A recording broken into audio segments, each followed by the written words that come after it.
नमस्कार। आज आम पढ़ा रीतिजुग संपर्क 30 गोटी प्रश्न। रीति साहित्य मुख्यतः प्राक रीति अर्जुन दास नरसिंह सेन प्रमुखों विषय। ओडिया साहित्यर सर्वप्रथम काव्य रामविवाह। रचयिता किए ना अर्जुन दास। स्त्री की विश्वास करई जे बेणनर जीवन विफलतार पशु गुआर क्यों कविंकर नरसिंह सेन। उषाभिलाष काव्यसृष्टिर मूल उत्स क्यों ग्रंथ भागवत हरिवंश। देश भाषा मो गीत रचिलई सबुंकर बुझापी कहार उक्ति नरसिंह सेन। देवदुर्लभ दासଙ୍କ रहस्यमंजरी काव्य सह क्यों काव्यर साम्य रही गोपीचंदन। प्रथम काल्पनिक काव्यर रचयिता अर्जुन दास।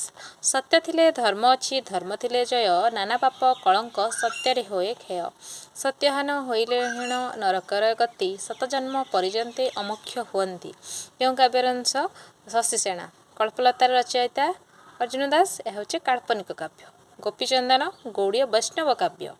मदालसा मार्कंडेय पुराण अनुजाई लिखा जाइछि। उषाभिलाष कृष्ण द्वारिका लीला संपर्क रचना रही।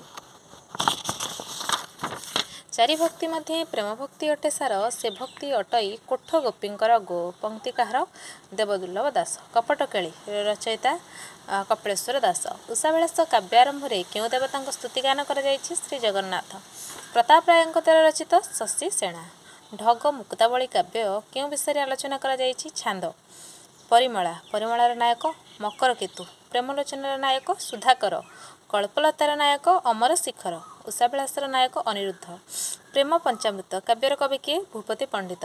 मुकति जेह्ने सुरति तेह्ने सकल भोगयंत सुख दुख तहित किछि न जाणई नासई विषय चित्त क्यों काव्यर अंश गोपकाली। जदि आम कालानुक्रमे सजाई लिखा प्रथम हे अर्जुन दास तापर बनमाली दास तापर नरसिंह सेन तापर प्रताप राय तापर कार्तिक दास। मदालसा आख्यायिकर स्रष्टा हरिहर नरेन्द्र। पुरुषोत्तम दास लिखिं कांची कावेरी। विष्णुदासंकर लीलावती। पार्थ श्रीचंदन कलावती। दनाई दासंकर गोपीभाषा। चांद दासंक रचना प्रवास बाहुड़ा चौतीसा मंदाकिनी चौतीसा माल्यवंत चौतीसा। राधा को आधार कर रचित रहस्य मंजरी। चाट इच्छावती काव्यर स्रष्टा बनमाली दास। लोककथा पर आधारित शशि सेना। कल्पलतार पूर्वजन्मर नाम सुरेखा। कांची कावेरी एक ऐतिहासिक काव्य। रामविवाह प्रथम काव्य। रहस्य मंजरी पौराणिक काव्य। परिमला परकिया प्रीतिमूलक काव्य। विष्णुदास क्यों राजा पृष्ठपोषकतार काव्य रचना करते रघुनाथ राज हरिचंदन। चाट इच्छावती काव्यर नायक चारुब्रह्म। नीलाद्रि महोत्सव लोकनाथ विद्याधर। अनंगरेखा धनंजय भंज। प्रेम पंचामृत भूपति पंडित। परिमला नरसिंह सेन। कार्तिक दासंक रुक्मिणी विवाह केते छंद विशिष्ट ना 10।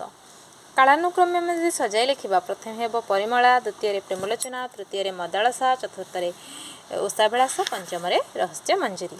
नमस्कार। जदि आउ किछि आपण मानकर डाउट थाए किंबा आउ काहा उपरे मु आलोचना करिवि ताहले आपण माने कमेंट लिखिबे। लाइक शेयर सब्सक्राइब करिवे। धन्यवाद।